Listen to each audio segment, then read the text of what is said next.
Hello बच्चों, मैं हेमंत प्रजापति आप सबका स्वागत करता हूं आपकी प्यारी सी चैनल एचपी केमिस्ट्री क्लासेस में। डियर बच्चों, जैसा कि आपको पता है यूपी पुलिस कांस्टेबल से संबंधित हमने आपको कहा था कि कुछ साइंस के क्वेश्चन हम आपको करवाएंगे, तो जिनमें से तीसरा लेक्चर है आपका। और आज जो क्वेश्चन है ये सभी के सभी क्वेश्चन आपके जीके से संबंधित है, सभी प्रीवियस ईयर्स की जीके है, इस बात को आप ध्यान दे दीजिए। जिनमें से आप समथिंग 40 क्वेश्चन लगभग के अकॉर्डिंग में करवाने का प्रयास में हूँ, ठीक है। और इन सभी को आपको याद करना है। ये बेसिक समझ लीजिए कि ये क्वेश्चन आपके एग्ज़ाम में मोस्टली यहीं से आपको एक आध दो जीके का क्वेश्चन निश्चित मिलेंगे, ठीक है। अगर चैनल पर नए हो तो सब्सक्राइब अवश्य कर लीजिए, जिससे आपका और हमारा दोनों का काम हो सके अच्छे से, ठीक है। चलिए बात करते हैं फर्स्ट क्वेश्चन पर। फर्स्ट क्वेश्चन में बात करें तो क्वेश्चन कहता है निम्नलिखित में से कौन राष्ट्रीय विकास परिषद का सदस्य नहीं होता। पहला जीके का क्वेश्चन है कि प्रधानमंत्री की नीति आयोग का सदस्य कब राज्यों के मुख्यमंत्री की भारत का राष्ट्रपति। उन चार में से कौन सा राष्ट्रीय विकास परिषद का सदस्य नहीं है, ये क्वेश्चन आपसे पूछे जा रहे हैं। राष्ट्रीय विकास परिषद का सदस्य कौन नहीं होता, तो राष्ट्रीय विकास परिषद जो होता है उसका प्रधानमंत्री सदस्य होता है। नीति आयोग का जो सदस्य होते हैं वे भी होते हैं, और राज्य के जितने भी 28 राज्य उन सबके मुख्यमंत्री जो है सभी राष्ट्रीय विकास परिषद के सदस्य होते हैं। केवल भारत का राष्ट्रपति राष्ट्रीय विकास परिषद का सदस्य नहीं होता है। इसलिए हमारे क्वेश्चन के अकॉर्डिंग ये तीनों गलत होंगे, केवल ये है राइट आंसर होगा हमारा। बात समझ में आ गया क्या? ये कोई समस्या हो आप कमेंट बॉक्स में कमेंट कर दीजिए हमें, ठीक है। आगे देखिए, ये देखिए बच्चों दूसरा क्वेश्चन आपके सामने। टैक्स आधार में वृद्धि अनुरूप कर की दर बढ़ाने को क्या कहा जाता है। अगर वृद्धि दर मतलब वृद्धि अनुरूप बढ़ा दें टैक्स के मतलब टैक्स के आधार पर, तो ऐसी दर होती क्या है। टैक्स के आधार पर जो वृद्धि करेंगे उसके अनुरूप जो दर बढ़ाने होता है उसको क्या कहते हैं। दोबारा क्वेश्चन बोलता हूँ मैंने कहा टैक्स के आधार पर यदि हम वृद्धि करते हैं उसके अनुरूप जो दर बढ़ती है उसको क्या कहते हैं। समानुपाती कर कहते हैं कि प्रगतिशील कर कहते हैं कि प्रतिगामी कर कहते हैं कि ह्रासमान कर कहते हैं। तो आपको पता होना चाहिए उसको क्या कहते हैं। उसको हम कहते हैं प्रगतिशील कर। क्या बोलते हैं उसको हम, प्रगतिशील कर कहते हैं। दूसरे का बी आपका राइट आंसर है। चलें बच्चों आगे देखते हैं हम, ठीक है। आइए तीसरा क्वेश्चन क्या कहता है।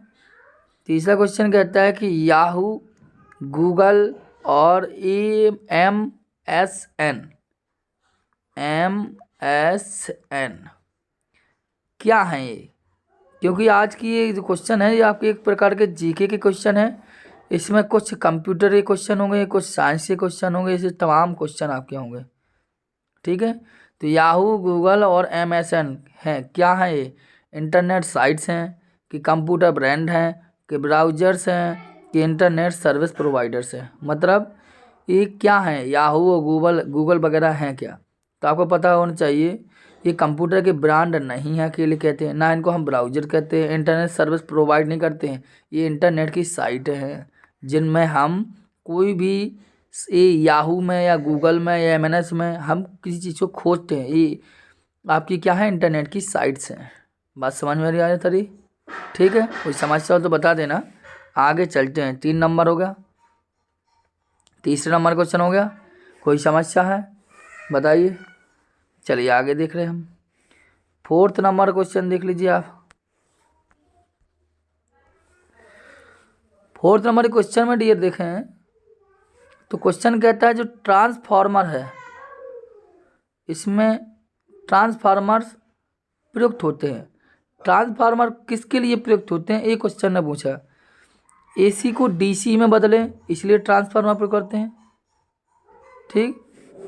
और कि डीसी को एसी में बदलने के लिए ट्रांसफार्मर प्रयुक्त होते हैं, कि डीसी वोल्टेज का अपचयन करने के लिए होता है कि एसी वोल्टेज का उपचयन या अपचयन करने का मतलब किसके लिए ट्रांसफार्मर का हम उपयोग करते हैं। दोबारा क्वेश्चन करता हूँ डियर आपसे, ट्रांसफार्मर का उपयोग हम किस लिए करते हैं, एसी को डीसी में बदलने के लिए कि डीसी को एसी में बदलने के लिए कि डीसी वोल्टेज का अपचयन करने के लिए कि एसी वोल्टेज का उपचयन अपचयन करने के लिए। तो डियर यहाँ पर आपका डी जो है वो आपका राइट आंसर है। आपका डी क्या है, आपका राइट आंसर है। इस बात को आप ध्यान देना, ठीक है। यह एसी वोल्टेज का उपचयन और अपचयन का उच्चयी और अपचयी वाला सिस्टम होता है, क्योंकि आपको पता हो ट्रांसफार्मर में 2 टाइप का होता है, ठीक है। तो हमारे ये वाले कोई राइट नहीं है, केवल राइट आपका है डी, ठीक। क्वेश्चन पूछा जा सकता है ट्रांसफार्मर का। देखो अब ये साइंस से रिलेटेड क्वेश्चन आ गया, तो हमने कहा जनरल नॉलेज है आज के इस में वो आपको समझ में आएगी। ये ज़रूरी नहीं है कि ये जनरल नॉलेज आपके कांस्टेबल वाली भर्ती में, आप किसी भी भर्ती में आप देंगे तो इसको काम आ जाएगी आपको, ठीक है। अभी वर्तमान में आपका जो चल रहा है उसके लिए भी हम कह सकते हैं कि वो ज़रूरी तो है ही, उसके लिए है ही। क्वेश्चन है संयुक्त राष्ट्र संघ कब अस्तित्व में आया, मतलब जो यूएनओ है उसको बुक कब अस्तित्व में आया, उसको कब वरीयता दी गई है, 1947, 1950, 1945, 1946, 5वां नंबर है। तो आपको पता है 1945 में संयुक्त राष्ट्र संघ की स्थापना हुई थी, 1945 में ही अपने अस्तित्व में आया था, ठीक है। अर्थात इसका आपका सी राइट आंसर है 1945 में, ठीक है। आगे क्वेश्चन पर चलें। देखिए अब्दुल फजल किस सूफी संत के पुत्र थे, क्योंकि आप जानते हैं हमारे देश में कई सूफी संत हुए हैं, उन सूफी संतों में से भी एक क्वेश्चन आ जाता है आपका कभी कभार, जिस प्रकार हम लेके आए हैं। क्योंकि आज की जीके में हम आपको पीछे आगे जो क्वेश्चन पूछे जाते हैं ना, अभी सभी क्वेश्चन हैं कि कहीं से यहाँ से ले लिया जा सकता है या यहाँ से लिया जाता है, तो इस टॉपिक बाई टॉपिक क्वेश्चन है। तो अब्दुल फजल किस सूफी संत के पुत्र थे, शेख मुबारक के, हजरत ख्वाजा के, नसरुद्दीन चिराग के, बाबा कुतुबुद्दीन बख्तियार काकी के। अब्दुल फजल किस सूफी संत के पुत्र थे। तो आपको पता हो अब्दुल फजल जो है वो शेख मुबारक के सूफी संत थे, ठीक है। अर्थात इसका ये राइट आंसर है आपका। अब्दुल फजल किस सूफी संत के पुत्र थे, शेख मुबारक के। कोई समस्या है नहीं है, आगे चलें हम, ध्यान देना। बाकी सूफी संत की कुछ चीज़ें देख लेना, कौन क्या लिखता है रहा। आप क्वेश्चन कहता है फ्रांसीसी क्रांति किस वर्ष हुई थी। तो ये सबको सिंपल लगना चाहिए, क्योंकि पिछली कक्षा से हम पढ़ के आते हैं 1789। कक्षा 10 में भी हमने फ्रांस की क्रांति पढ़ी थी, जो कक्षा 12 में 8 ग्रुप से पढ़ा हो उसने भी जाना होता है। ये तो बिल्कुल सिंपल था, इसलिए मैंने आपको इसको क्वेश्चन डायरेक्ट बताया कि फ्रांस की जो क्रांति है किस वर्ष हुई थी, 1789 में फ्रांस की क्रांति हुई थी, ठीक है।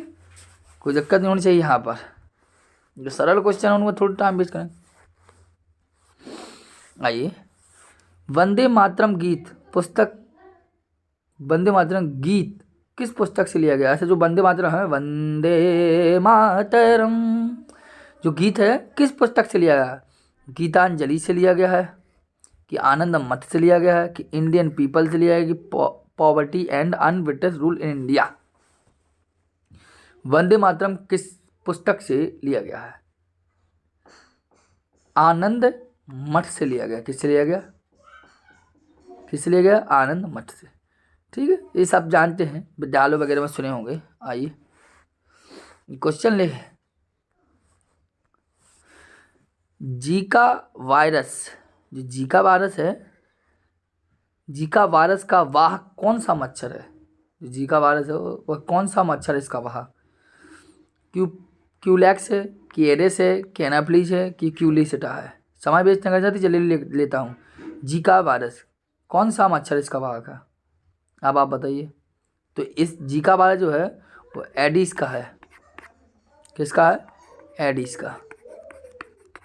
इस बात को ध्यान देना आप, ठीक है। 9 क्वेश्चन कंप्लीट हो गए आपके। हो गया नहीं हो गया? बताइए समस्या हो।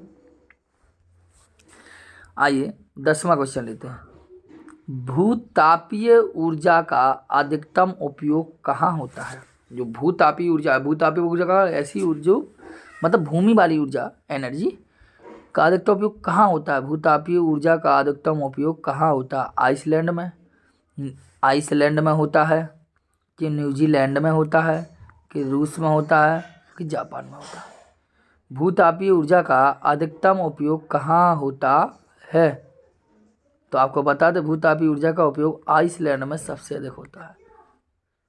ठीक है, आइस माने बर्फ और लैंड मतलब पृथ्वी, भूमि। तो यहाँ जहाँ पर बर्फ जमी होगी तो वहाँ पर भूमि वाली ऊर्जा की आवश्यकता तो वैसी होगी। ठीक है, आगे आइए। क्लियर है? कोई दिक्कत? आइसलैंड में होता है। जड़ आवरण किससे प्राप्त होता है? जो रूट प्रोटेक्शन वाला सिस्टम होता है वो किससे प्राप्त होता है? डर्मेटोजन वाला सिस्टम, कैलिट्रोप्सन कि प्रोटोडर्म, हिस्टोजन, किसके लिए होता है? तो जी आपका होता है यहाँ पर बी राइट आंसर होगा इसका। ठीक है, ज़्यादा डिटेल नहीं जानता हूँ इसकी, लेकिन आपका यहाँ ध्यान देना। कैलिट्रोजन, कैलिप्ट्रोजन जो है वो जड़ आवरण इसी से प्राप्त होता है। ठीक है, बार बार कहता हूँ अगर चैनल पर नए हो तो चैनल को सब्सक्राइब कर लीजिए और इसके पहले जितने भी लेक्चर हो चुके हैं उन सभी लेक्चरों को अवश्य आप देख जरूर लें, क्योंकि 2 व 3 जितने भी आपके लेक्चर हुए हैं उनमें सबसे ज़्यादा केवल देखो हमने साइंस की बात की थी आपसे, तो साइंस के जितने क्वेश्चन लगे हमें वही तो देंगे हम आपको। ठीक है, 70-80 क्वेश्चन मैं आपको दे चुका हूँ। 70-80 क्वेश्चनों में ये भी कह सकता हूँ कि उसमें से निश्चित समझ लीजिए 2-3 क्वेश्चन आपको फंसेंगे ही फंसेंगे। और ये जीके है आपकी, तो जीके तो पूरी आती है। ट्यूबलाइट के साथ प्रयुक्त चौक मूलतः क्या है? जो ट्यूबलाइट होती है उससे आपने देखा होगा व्हाइट कलर की चौक टाइप की होती है, उसे क्या चौक क्या होती है? उसे उसका क्या है? प्रेरक है, संधारक है कि परिणाम मित्र है कि प्रतिरोधक है? क्या है उसका? जो ट्यूबलाइट के साथ जो चोक लगती है वो क्या है? इस पर वो उसका एक प्रेरक होता है। क्या होता है डियर? उसका प्रेरक। ठीक है, आइए 13वां नंबर भी क्वेश्चन पर हम बात कर लें। 13वें नंबर क्वेश्चन पर हम बात करें ले आपसे, कोई समस्या बता देना। क्यूरी किसकी यूनिट है? क्यूरी से एक चीज़ ध्यान आ गई, आपने देख सुना होगा मैडम क्यूरी। जो रेडियो धर्मिता के संबंध में बात होती थी इनसे, मतलब जो रेडियो एक्टिव तत्व हैं जो अल्फा बीटा और गामा किरणों का उत्सर्जन करते हैं ना, वो मैडम क्यूरी जो थी उन्हीं अकॉर्डिंग है रेडियो धर्मिता। अर्थात मेरे हिसाब से क्यूरी किसकी यूनिट है? तो क्यूरी होनी चाहिए रेडियो धर्मिता की। ठीक है, आइए ये वाला क्वेश्चन तो सबको पता होगा। WEP का क्या अर्थ है? नेटवर्क में जो WEP जिस प्रकार आपका होता है WWW world wide web, world wide web, world wide web, WW को इसे WEP इसका मतलब क्वेश्चन ने पूछा है। ठीक है, कि वायरलेस एक्वावेलेंट प्राइवेसी, कि wired extra privacy, wired equivalent privacy, wireless embedded privacy. तो इसका जो राइट आंसर होता है आपका 14 वो होता है वायर्ड एक्वावेलेंट प्राइवेसी, अर्थात सी राइट है। WEP वायर्ड एक्वावेलेंट प्राइवेसी 14 का सी आंसर हो जाएगा आपका। कोई समस्या है? आइए आगे चलते हैं। अच्छा हो जाएगा। 15 देखो, अग्निशमन के लिए, जो अग्निशमन के लिए हम किसका प्रयोग करते हैं? हाइड्रोजन का कर लेते हैं कि कार्बन मोनोऑक्साइड का कर लेते हैं कि कार्बन डाइऑक्साइड करते हैं कि मार्स गैस का कर लेते हैं? जो अग्निशमन है किसका प्रयोग करते हैं अग्निशमन में? अग्निशमन में जो आपने देखा होगा विद्यालय में, बड़े बड़े बैंक वगैरह या बड़े बड़े कई जगह पर आपने देखा होगा अग्निशामक यंत्र दीवारों पर लगे रहते हैं।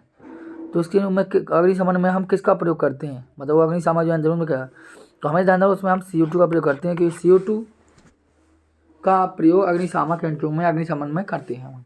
ठीक है, समस्या है। 15 नंबर क्वेश्चन हो गया। ठीक है, आइए 15 की बात करें, अग्निशमन हो गया। जैसे आपको पता होना चाहिए जो H2 है और CO है, एक मिनट, हाँ H2 जो CO है इसे हम जल गैस भी कहते हैं इस प्रकार।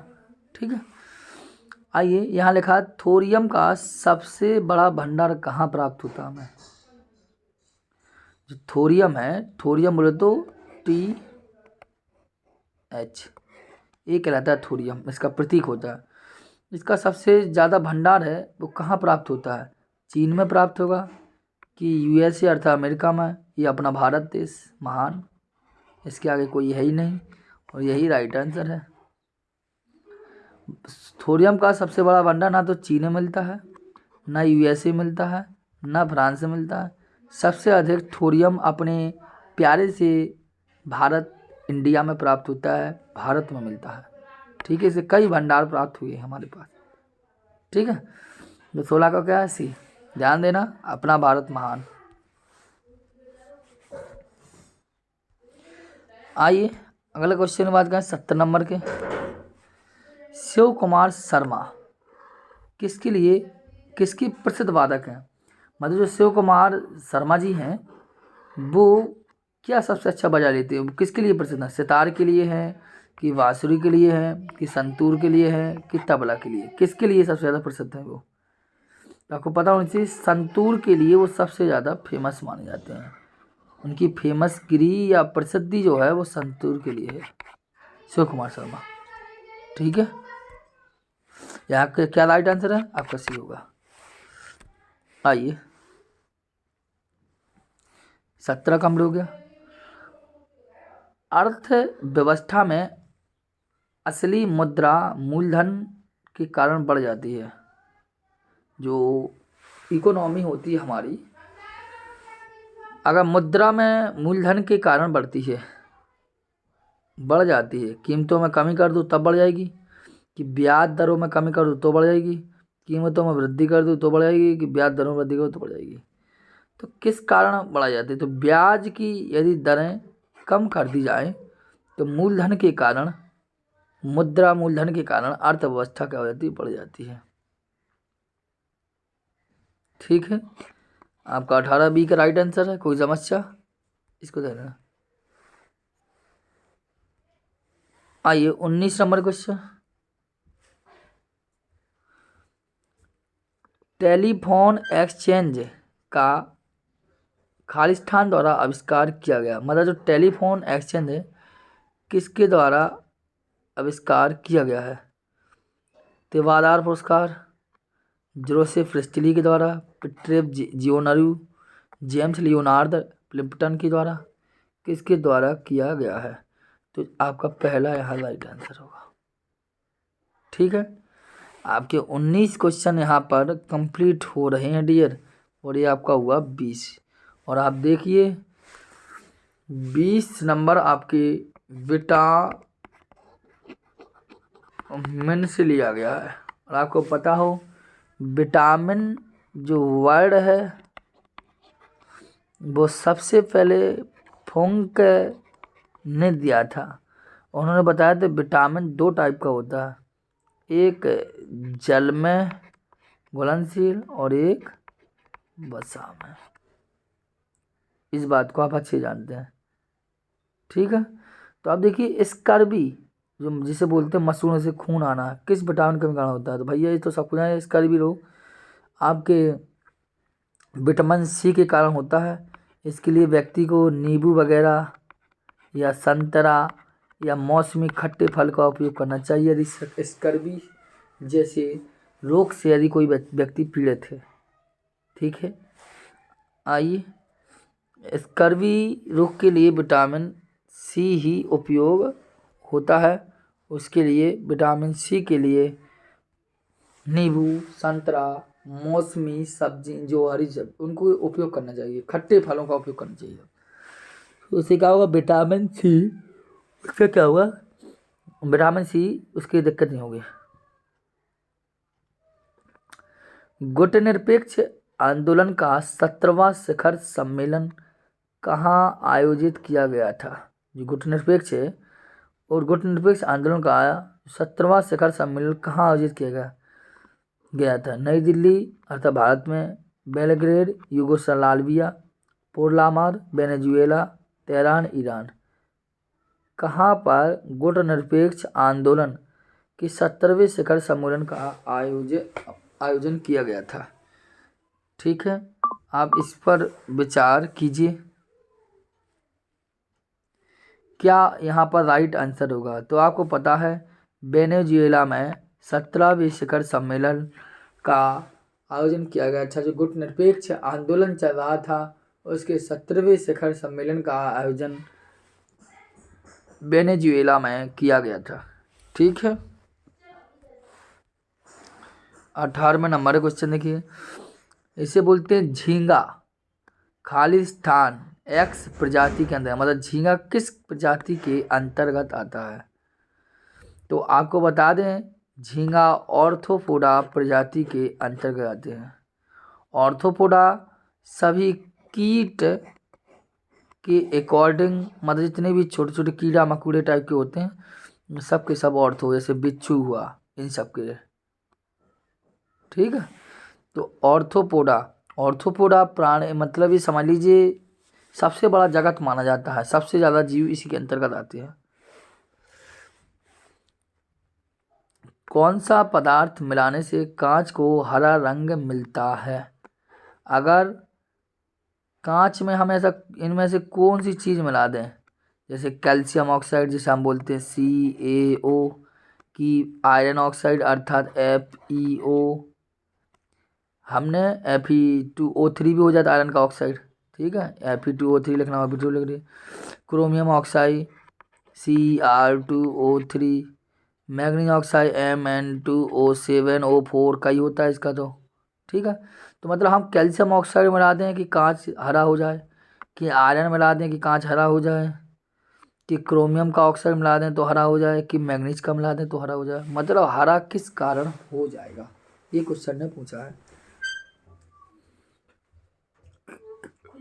कैल्शियम ऑक्साइड मिलाएंगे तो क्या होगा, आयरन मिलाएंगे तो क्या होगा, क्रोमियम मिलाएंगे तो क्या होगा, मैग्नीशियम मिलाएंगे तो कौन सा मिला दें इसके लिए? तो यहाँ ध्यान देना, अगर हम क्रोमियम का ऑक्साइड, जैसे ये लिखा क्रोमियम और ये ऑक्सीजन, क्रोमियम की वैलेंसी अगर हम देखें तो इसकी 3 मान के चलते हैं और इसकी 2, तो यहाँ कैची गुणा कराएंगे तो फॉर्मूला हो जाएगा Cr2O3, एक कह रहा है बैलेंस के साथ बनाएंगे, तो ये क्रोमियम का ऑक्साइड मिला दें।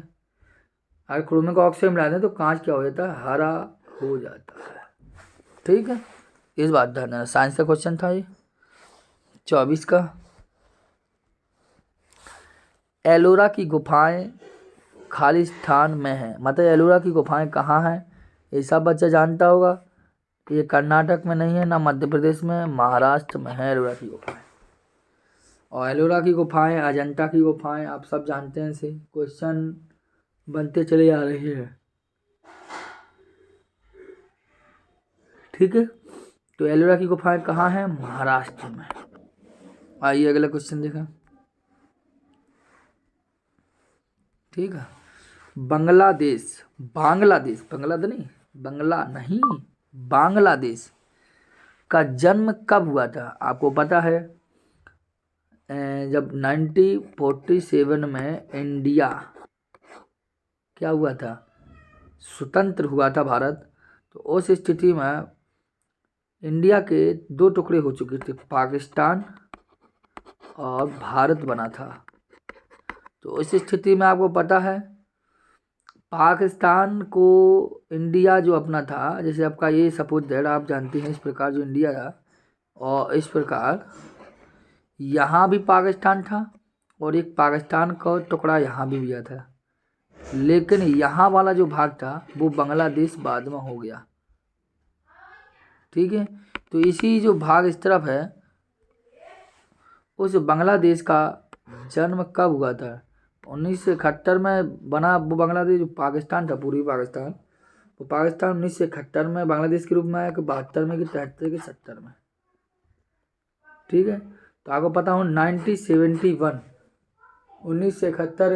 में बांग्लादेश बन के तैयार हुआ, जो पूर्वी पाकिस्तान था हमारा, आपको पता है पाक और इंडिया का 97 में एक युद्ध भी हुआ था, और यह युद्ध ऐसा था कि जिसमें से आज तक बहुत से हमारे वीर सपूतों का, शहीदों का आज तक पता नहीं है कि उन भी गए कहाँ हैं, लापता है समझिए। 26 क्वेश्चन देखें। फाउंटेन पेन किस सिद्धांत पर काम करता है? इस बात को आप हम बताना है कि जो फाउंटेन पेन आता है बहुत से बच्चों ने देखा भी होगा, किस किस सिद्धांत पर क्या करता है? द्रवों का उच्च से निम्न विभव की ओर प्रभाव इस आधार पर करता है कि किसका क्रिया करता है? बर्नौली का सिद्धांत, जैसे बर्नौली बोलते हैं, और द्रवों की श्यानता। तो यहाँ पर जो फाउंटेन पेन होता है वो किसका क्रिया के आधार पर काम करता है? ठीक है, केस का नाम इसलिए जो केस कितना होता है, मोटा होता है, और उससे भी छोटे पतले जो होते हैं वो केस का बोला जाता है। ठीक है, ये 26 नंबर का क्वेश्चन था आपका, आपने हल किए होंगे। आइए 27 नंबर पर हम बात करते हैं। भारत के किस राज्य में सर्वाधिक वर्षा होती है?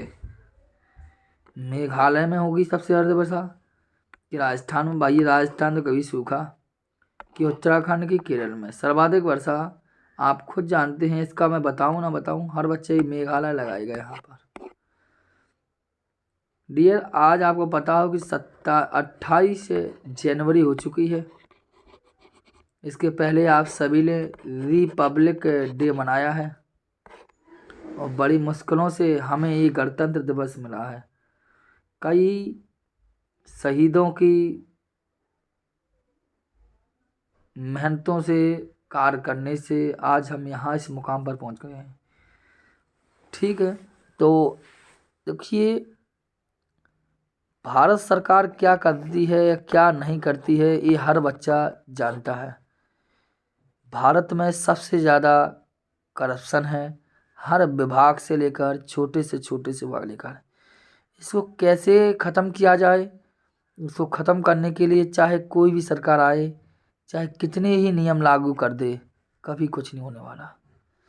जब तक कोई मनुष्य या नहीं बदलेगा तब तक एक करप्शन नहीं कम होगा। इस बात को आप ध्यान देना, और इसके लिए आपको बदलना पहले पड़ेगा, क्योंकि स्टूडेंट ही, एक विद्यार्थी ही ऐसा है जो यहाँ से पढ़कर जाएगा। जैसे आप पुलिस की तैयारी कर रहे हैं तो आप पुलिस बनेंगे, अब वहाँ जाकर आपको कर्तव्य क्या है? देश को आगे ले जाना। लेकिन करते क्या है? रोड पर खड़े होकर गाड़ी छेकेंगे और रुपया लूटेंगे, और उसमें हम भी शामिल हो जाते हैं, और रुपया आया और जेब में डाला और घर चले गए। बताइए, जब तक हम स्वयं परिवर्तन नहीं लाएंगे तब तक देश का विकास नहीं होगा। बात को जानना है, जब हम बदलेंगे तब तक बदलेगा, क्योंकि देश आज़ाद करवाने वाले चले गए, अब उस देश की हिफाजत हमको करनी है। इस बात को आप ध्यान देना, क्योंकि कहा जाता है कि शहीदों की चिताओं पर हर वर्ष लगेंगे मेले, वतन पर मरने वालों का वाकई यह निशा होगा। इसलिए आप अच्छे बनिए तो सब कुछ अच्छा होगा। ठीक, आइए 28 नंबर के क्वेश्चन पर जल्दी क्वेश्चन ले लें थोड़ा सा। टीपू सुल्तान को शेर भी कहा जाता था, कहाँ कहा जाता है? मैसूर में, दिल्ली में, आगरा में, ग्वालियर में। टीपू सुल्तान को शेर कहाँ कहा जाता है? तो आपको पता है मैसूर में टीपू सुल्तान को मैसूर का शेर कहा जाता है, बताइए, जान लीजिए आप। ठीक है, आइए याद रख लीजिए। सही कथन को पहचानना है 29, ये भी साइंस का क्वेश्चन है, फिजिक्स का क्वेश्चन आ गया आपके। ठीक है, अब आइए साइंस क्वेश्चन बनेगा। अवतल दर्पण, जो अवतल दर्पण है वो सीधा प्रतिबिंब भी बनाता है और उल्टा प्रतिबिंब भी बनाता है। ठीक, क्योंकि आपको पता होना चाहिए, कक्षा 10 की किताब को अगर आपको पढ़ना है तो पढ़ लेना। अवतल दर्पण की 5 कंडीशन होती हैं, अनंत पर, और अनंत वक्रता के सी पर, और सी पर, और सी और फोकस दूरी के बीच में, और एफ पर, और एफ और ध्रुव के बीच में। ये 5 कंडीशन बनती हैं। तो अवतल दर्पण में सभी प्रतिबिंब बनते तो उल्टे हैं, लेकिन एक कंडीशन में सीधा ही बन जाता है, इसलिए 29 का ही राइट है, सही कथन। और उत्तल दर्पण सदैव ही उल्टा प्रतिबिंब बनाता है, नहीं, उत्तल दर्पण सदैव सीधे प्रतिबिंब बनाते हैं, तो ये गलत हो गया। उत्तल दर्पण सीधा प्रतिबिंब भी बनाता है, उल्टा नहीं, ये गलत है। अवतल दर्पण सदैव सीधा, नहीं, ये भी गलत है। ठीक है, 30 नंबर क्वेश्चन देखना है। यहाँ क्वेश्चन है एपीजे अब्दुल कलाम, एपीजे अब्दुल कलाम द्वारा प्राप्त सर्वोत्तम नागरिक सम्मान है पद्मश्री, इसका सर्वोत्तम नागरिक पुरस्कार है कि पद्म भूषण है कि पद्म विभूषण है कि भारत रत्न है। तो एपीजे अब्दुल कलाम द्वारा अब सर्वोच्च नागरिक पुरस्कार कौन सा दिया गया था एपीजे अब्दुल कलाम जी को? आपको 30 यहाँ पता है भारत रत्न दिया था। आपको पता हो एपीजे अब्दुल कलाम एक ऐसे महान व्यक्ति थे जिनकी मृत्यु होने के बाद उनकी जेब में या उनके अकाउंट में कुछ भी रुपया नहीं था ऐसे। और आज के नेता किसी की भी मृत्यु हो जाए तो आप जानते हैं उनकी जेब में क्या, उनके बैंक में, उनके घरों में करोड़ों अरबों रुपए भरे पड़े हुए होंगे। एपीजे अब्दुल कलाम, भीमराव अंबेडकर साहब, जिन्होंने हमारे देश के लिए बहुत कुछ किया है। बाबा साहेब की आज तक हम मानेंगे, चाहे कोई माने या ना माने, बाबा साहब भीमराव अंबेडकर ने हमारे संविधान में हमारे लिए बहुत कुछ किया है, लेकिन आज के व्यक्ति इस बात को नहीं स्वीकार रहे हैं। इस बात तो आप भी जानते हैं। ठीक है, चलिए अगले क्वेश्चन पर। 31 नंबर क्वेश्चन पर देखिए, कोबे ब्रायंट किस खेल के साथ जुड़े हुए हैं? जो कोबे ब्रायंट हैं वो किस खेल के साथ जुड़े हैं? तो वे बास्केटबॉल के साथ जुड़े हैं। ठीक है, इस बात ध्यान देना। कुछ क्वेश्चन और बचे हैं, 40 तक क्वेश्चन लिए थे समथिंग। बास्केटबॉल के साथ कोबे ब्रायंट जुड़े हुए हैं। आइए 32 क्वेश्चन बात करें। पंचतंत्र को किसने लिखा था? तो आपको पता है विष्णु शर्मा ने पंचतंत्र को लिखा था। क्या है 32 का बी है ना। व्यास ने नहीं लिखा, ना वाल्मीकि जी ने वाल्मीकि में रामायण लिखी, याज्ञवल्क्य का पता नहीं। यहाँ लिखा विष्णु शर्मा ने पंचतंत्र लिखा। अपन कक्षा 10 यानी 12 में पढ़ के भी आते हैं इस बात को, अच्छे से नहीं पढ़ते आते हैं। अगला क्वेश्चन लगा 33वां। आइए, उत्तर प्रदेश की सीमा के अंदर आकर मिलने वाली नदियों के नाम। मतलब जब यूपी जो है आपका, उस यूपी के अंदर आकर मिलने वाली नदियों के नाम बताइए। यूपी के अंदर कौन सी नदियाँ आकर मिलती हैं? गोमती, गंडक, कोसी, रामगंगा, यमुना, गोमती, सोनगंगा, गंडक, यमुना, गंडक, गोमती, कौन मिलती हैं? तो यहाँ पर आपके जो रामगंगा है और यमुना है और गोमती, ये आपकी यूपी के अंदर आके मिलती हैं। अर्थात यहाँ पर बी आपका राइट होगा। अर्थात रामगंगा यूपी की नदी है, यमुना जिस पर मथुरा बसी हुई है, गोमती है। ठीक है, माँ यमुना, माँ गंगा और माँ गोमती। ठीक है, आइए चलते हैं। 33 नंबर का बी राइट आंसर हो गया।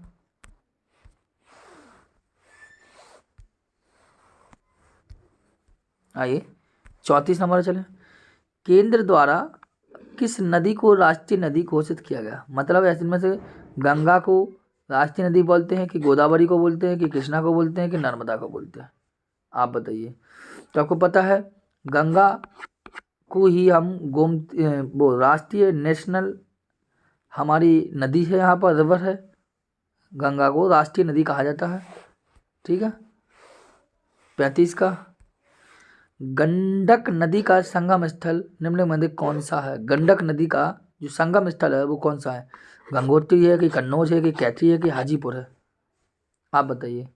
तो यहाँ पर गंडक का गंगोत्री संगम स्थल है, गंगोत्री संगम स्थल बोला जाता है। आइए जल्दी क्वेश्चन कर लें, तो कुछ बचे हैं।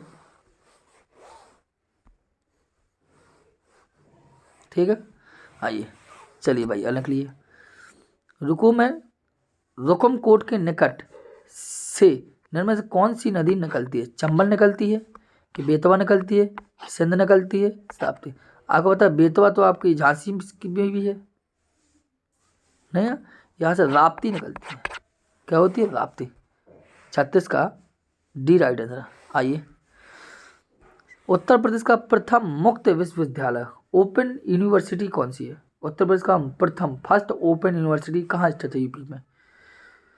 आप बताइए। तो ये आपके इलाहाबाद में फर्स्ट ओपन यूनिवर्सिटी यूपी की है, इलाहाबाद में। ठीक है, आइए अगले क्वेश्चन बात कर लें। काली मिट्टी और किस नाम से जानी जाती है? मतलब काली मिट्टी को हम और किस नाम से जानते हैं? तो काली मिट्टी को नामते हैं रेगूर। आपको पता है काली मिट्टी में जो चावल वगैरह होते हैं उनकी खेती अच्छी होती है। तो काली मिट्टी को किस और नाम जानते हैं? रेगूर मिट्टी को ही हम काली मिट्टी कहते हैं। आइए लास्ट क्वेश्चन बचा है आपका 39 का, ठीक है, लास्ट क्वेश्चन है। आप अच्छे से इसको और कंप्लीट कर लीजिए, फिर बाद यहीं पर हम स्टॉप होते हैं। क्या लगा? पाणिनि द्वारा रचित पुस्तक क्या क्या नाम है? ये संस्कृत के महाकवि हैं पाणिनि। महाभाष्य लिखा इन्होंने, कि मिताक्षरा लिखा, माध्यमिक अष्टाई लिखी। तो आप हर बच्चे जानते हैं पाणिनि ने अष्टाध्यायी मतलब 8 अध्यायों के समूह जो थे वो अष्टाध्यायी, ठीक है, क्योंकि एक विशेष पुस्तक है। इसमें हमारा बहुब्रीहि समास भी हो सकता है कि, और अष्ट मतलब संख्या है तो क्या पता द्विगु समास भी हो सकता है, ठीक है, 2 टाइप पे हो सकता है। अगर आप चैनल पर नए हो तो चैनल को सब्सक्राइब अवश्य कर लीजिए। देखो यहाँ पर लिखा भी है मैंने, और सब्सक्राइब करने के साथ साथ बार बार यही कहूँगा कि बाबा साहब को कभी मत भूलना और आगे उन्हीं के अनुसार चलना। दूसरी बात, देश आपके अकॉर्डिंग चलेगा, आप जैसा हो आपका वोट होगा, आप अकॉर्डिंग चल पाएगा, इस बात को ध्यान देना। आप अच्छे होंगे तो सब कुछ अच्छा दिखाई देगा, और हम में कमी होती है तो सब कुछ कमी दिखाई देता है, इस बात ध्यान देना। ठीक है बच्चों, जय हिंद मेरे प्यारे साथियों, मैं फिर मिलते हैं हम आपसे, ठीक।